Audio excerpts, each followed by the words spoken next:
His name is Danny Halal. Most Houstonians will remember him as the man who bought Winona Blevins' house after she was wrongly evicted by her homeowners association. Locked out of my own house. Halal bought the elderly widow's $150,000 house for just $5,000 at the county's monthly auction. I never have paid $5,000 for something that is worth $150,000. The county auction is where we recently caught up with Halal, who was bidding on foreclosed homes.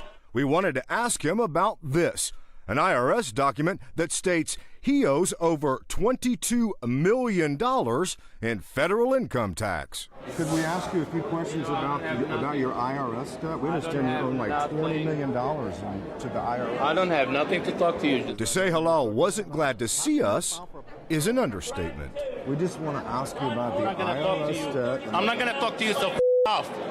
You understand me? I said off. It appears, at a minimum, he has a lot of trouble with the IRS. CPA Bob Martin says the document shows Halal didn't bother to file federal income tax returns for at least a 12-year period. And have you ever come across a situation where somebody owes that kind of money to the IRS?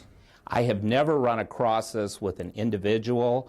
This is getting in the league of major corporations. Some of those who've dealt with Halal in the past don't seem surprised that he seems to think paying taxes is something other people have to do. I think it's just another facet of his bad character. Well, probably some of the words I'd like to use would not be permitted on television right now, Randy, but he was a bad person as far as I was concerned.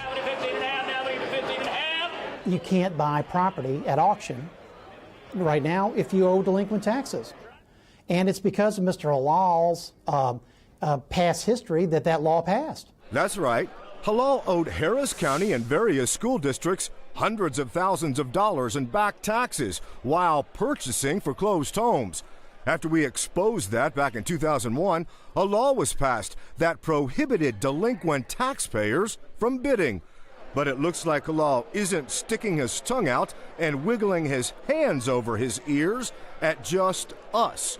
Turns out he owed Harris County taxes when he recently bid on property at the auction. The fact is that Mr. Halal owes the tax office over $10,000 right now.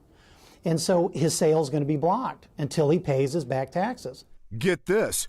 Just a few months ago, Halal filed for bankruptcy. That's how we discovered the IRS debt. Now take a look at the wad of $100 bills in his hands at the auction. So how does that work?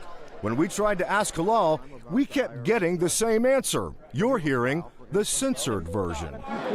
Off. Get away from my face. Okay, if you want to talk to us, you know how to get a hold of me, Danny. Thank you. Thank you. Away from my face. Okay. I'm talking to you. Off. All right. After Halal bought Winona Blevins' house and his tax problems and numerous lawsuits came to light, he became a popular topic on local talk radio shows. What do you think you're going to hear from listeners this time? I think they're going to begin with, what in the world are you talking about? And it's quickly going to go to get a rope. I don't think we're going to have enough phone lines to handle the calls. I'm not going to talk to you, so off. If Halal calls, the radio station might need to use its 5-second delay. In addition to his voluntary Chapter 11 bankruptcy, Halal continues to keep the courthouse busy. He recently filed suit against an area restaurant claiming he was seriously injured after eating a shrimp brochette that had a toothpick cooked into it. It's an accusation the restaurant denies.